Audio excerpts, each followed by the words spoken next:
Hello there, my name is James Siddle. I'm the Director of Lincolnshire Research School, and the focus for this evidence brief is what is disadvantage and how to get the best out of your pupil premiums. So through this session, we're going to look at some data behind the disadvantage gap and considering what makes a disadvantaged student. Look at the core part of this is look at the updated pupil premium guidance for the EF that was released this autumn. We're then going to consider some pupil premium myths. And finally, also released this autumn was the EF's new promising programs. And we're just going to take a very quick look at those and how they can potentially support our pupil premium strategy. Okay, the EF fundamentally focused on the breaking that link between family income and economic disadvantage. And it plays a role in evidence guardianships. For example, you may have experienced through MPQs, particular focus, for example, on implementation and evaluation. The EF has funded over 200 projects. Many of those you may have been involved in, for example, randomized control trials, but other projects as well as fundamental, for example, focusing on areas such as systematic reviews, meta-analysis, and that as well. And in terms of what we particularly do, there's the synthesis at the top there. Many of you would have experienced the teaching and learning toolkit. That focuses on particular areas, for example, feedback or metacognition and self-regulation, and synthesizes, I think, about 10,000 studies in total about what works or what has worked in other settings. Then also there's the mobilization, which is the generation of guidance reports, for example, the effective professional development guidance report, others feedback, metacognition, self-regulation, for example, literacy in Key Stage 1 and Key Stage 2, which break they recommend into recommendations for a potential effective practice. And then there's the generation, and I've mentioned some of those already. There's a nice example there. My own school does it. The Nuffield Early Language Intervention, which was originally funded by the EEF, had a positive outcome, and then through the DFE Accelerated Fund was rolled out nationally. In terms of you, we'd really like to hear from you, so please do feel free to scan the QR code on the left-hand side there and tell us about yourself. Also, there's Karen's email address there, my assistant director. And if you want any of the resources there, please do feel free to email Karen, and we'd really love to hear from you, and we can send you links and information linked to this evidence brief. So why use evidence? Well, evidence is a best bet. It points us in a certain direction, but it's a best bet which must be combined with professional expertise to contextualize that evidence into evidence-informed practice. For example, if we're going to have a certain approach to reading, then what does that look like in our context, whether we are a large urban school, a small rural school, for example. So it's a fusing of those things together to give us the best opportunity at having positive outcomes for our most disadvantaged children. And fundamentally, even though it's not an easy solution, it's not a silver bullet. This is Becky Francis, our CEO, but it provides us with a process which has integrity and has greater promise than any alternative. And as Kevin Collins used to say, our previous CEO, if we're not using evidence, what are we using? What are we focusing on? So this is the updated guide to Pupil Premium. It was updated, just released September the 18th. Much of it is familiar. In terms of the aim of Pupil Premium, well, it has a central aim to improve outcomes for all socially economically disadvantaged pupils.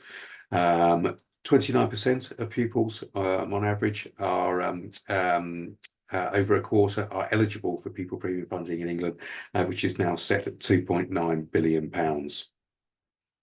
The DFE, in terms of their definition of disadvantaged, are children eligible for free school meals, or ever 6 pupils, those that have been in the last 6 years. Looked after children, lack children who previously either looked after by the state and now adopted or subject to special guardianship order, and children in the armed forces who may, for example, have experienced a lot of mobility within their educational journey. In terms of the data, you can see that the disadvantage gap, free school meals and SEN, the gap is the biggest. Certainly that compared to other groups, for example, EAL and gender, for example.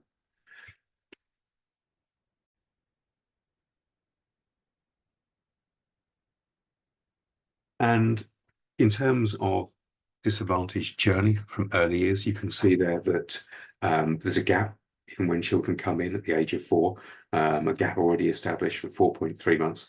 You can see that gap widens then through Key Stage 1 and nearly doubles by the end of Key Stage 2, despite our best efforts, and does actually more than double between the end of primary and secondary school.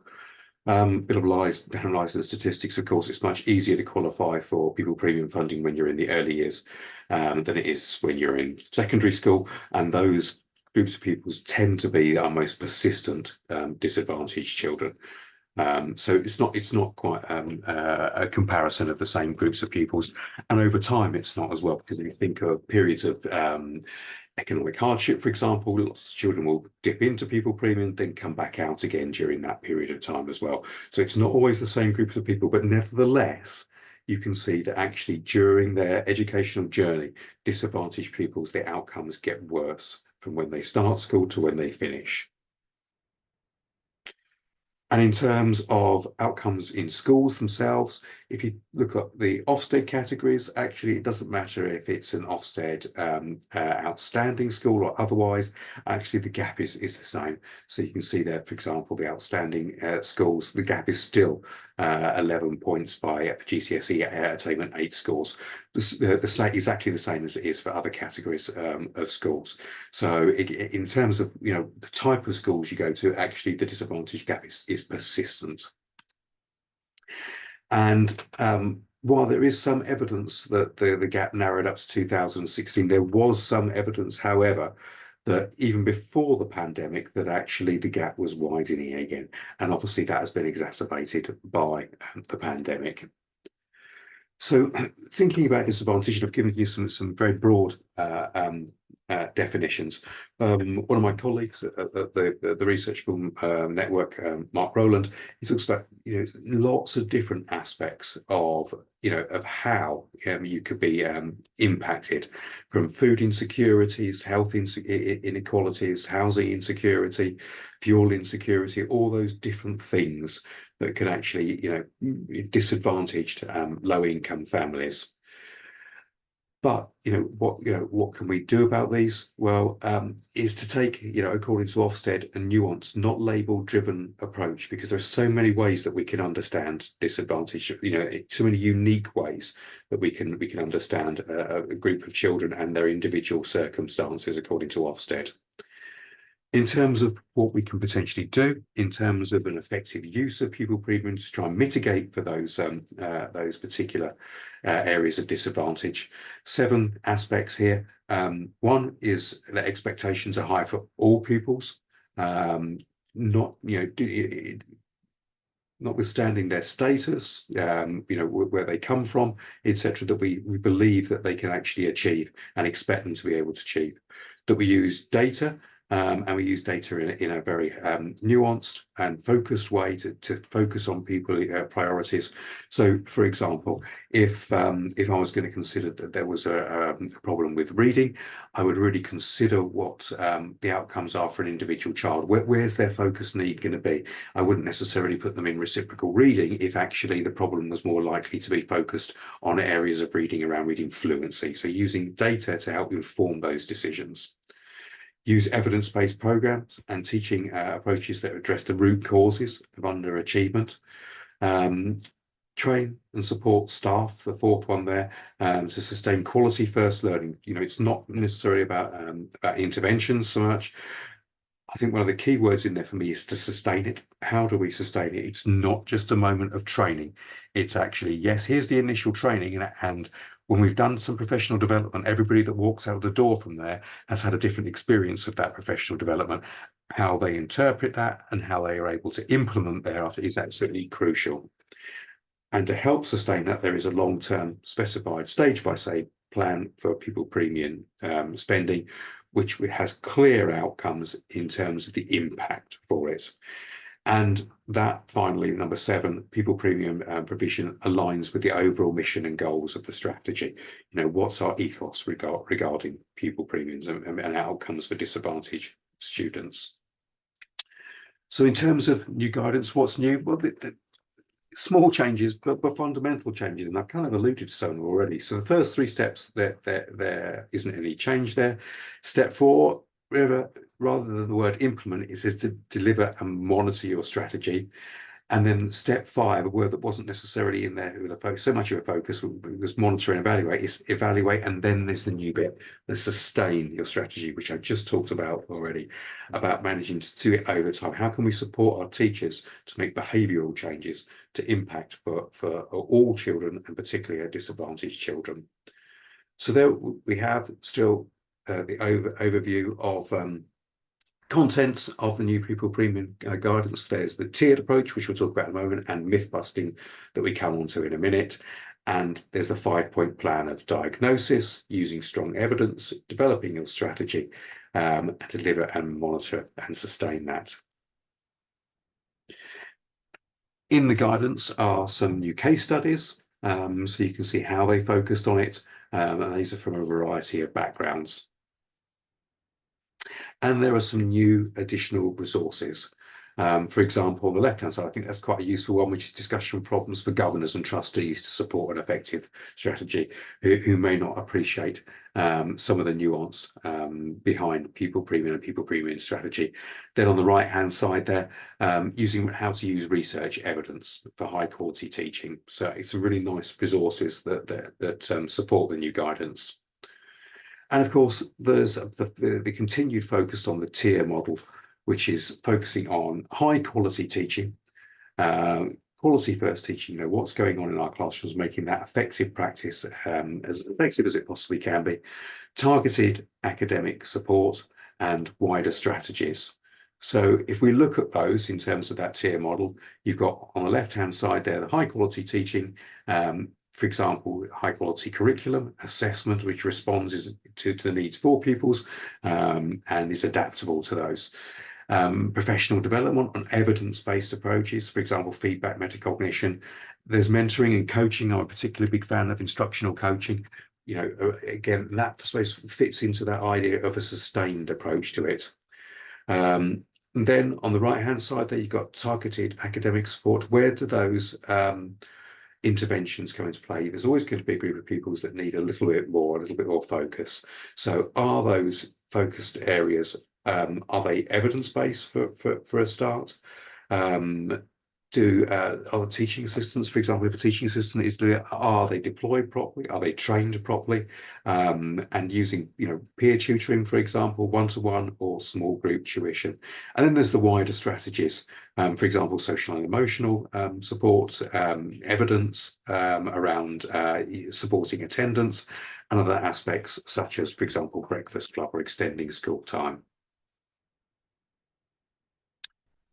So the DfE's kind of menu of approaches, for example, it talks about high quality teaching there, and talks about mentoring and coaching, recruitment and retention of staff, and going through. So all that list that we've got there should be areas of focus for your Pupil Premium strategy. And the EEF have got some examples. Again, if you scan the QR code on the right-hand side there, there's some really nice examples that they come up with that you might, for example, employ and might focus on to support those three particular areas of high-quality teaching, targeted academic support, and the wider strategies. In terms of Pupil Premium myth busting, so just to go through some myths which are contained in the guidance. So only eligible children can benefit from Pupil Premium funding. So again, no, you can focus on high quality teaching. That high quality teaching should benefit all children. It just might be that it might have a greater impact. For example, we know the evidence on metacognition and self-regulation suggests that has a bigger impact on the most disadvantaged pupils. So it might have a more disproportionate impact on disadvantaged pupils, but it should benefit everybody, and absolutely fine to focus on that. Myth 2, Pupil Premium has to be spent on interventions. Yes, do spend it on interventions if you think they're going to be effective, evidence-based interventions, but actually a whole range of strategies need to be employed to be able to support progress for our most disadvantaged students. So myth 3, school level data on its own is enough to make decisions about the best use. So yeah, absolutely use school data, school level data, but it can't tell leaders which approaches or programs are most likely to effectively address them. So combining school data with, for example, data from trials, data from evidence, data from the toolkit, for example. Myth 4, pupil premium spending is only for lower performing pupils. Actually, no, it's supposed to support the life and chances of socioeconomic disadvantaged students across the board, and that extends to high attainers as well. Okay, towards the end now, just to move on to promising programs. So promising programs, this is kind of a second iteration for the EEF around programs that the EEF have trialed that show that not only did they have a positive outcome for disadvantaged students, but in terms of being able to implement them and accessibility, actually these are really good programs to go on to. So you can see in the middle there, underlined in orange there, you can explore a variety of programs. There are 14 on here at the moment, and there are more expected to join soon. In terms of what they may be, I've mentioned Nelly a few times, the Nuffield Early Language Intervention. So what you get there is an overview of the intervention. Then you get in the orange dot, you can get how many months practice, how many months progress a disadvantaged children might make if this was implemented properly, and the areas of focus. So you can see, whether it's literacy, whether it's maths, for example, whether it's early years. They do tend to be more in certain areas. So, for example, there are more in reading than there are in writing. There are also more for different phases. So there are more, at the moment more for primary than there are for secondary. But in terms of those evidence-based programs, this is a really good place to actually go and see, I've got a problem in maths. Are there programs that I might be able to deliver to improve those outcomes for disadvantaged children? Okay, so just some reflections about this. What was new? Well, some of the aspects that hopefully will be new will be the updates to the pupil premium guidance from the EEF that you may want to share, and your own reflections and next steps for your own learning. In terms of our own evidence briefs, this is the very first one. The next one is going to be improving literacy in primary and secondary. That's out in November. Then a focus on writing just after Christmas, improving maths, SEND in May, and then working with parents and improving behaviour will be the last one coming up in June.